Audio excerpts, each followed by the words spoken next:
Anna Huchet, je suis formatrice référente de l'action Elzose et je travaille au sein de l'association Créations Omnivores.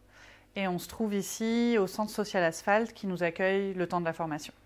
Donc, notre programme s'étale sur 21 jours, sur 2 mois. Ce dispositif s'adresse à des femmes uniquement, de plus de 18 ans, des femmes qui maîtrisent déjà le français à l'oral et à l'écrit, au moins un minimum. Et ce sont des femmes qui sont en reconversion professionnelle, peut-être qui n'ont pas travaillé depuis longtemps, qui ont besoin d'un petit coup de pouce avant de reprendre une activité.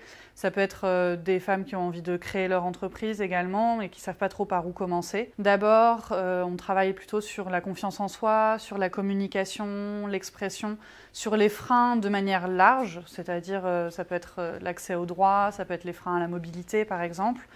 Une fois qu'on a fait ces ateliers-là, on a des ateliers vraiment sur le projet, à proprement parler, sur valoriser ses compétences, déterminer les étapes de son projet professionnel, commencer sa recherche d'emploi. Et on va travailler ensuite sur les candidatures, donc le CV, la lettre de motivation, enfin tous les outils nécessaires pour avoir une bonne candidature et pouvoir être embauché.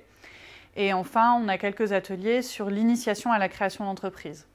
Et tout au long de la formation, on permet aux femmes de rencontrer d'autres structures qui peuvent les accompagner à la suite d'Elzose.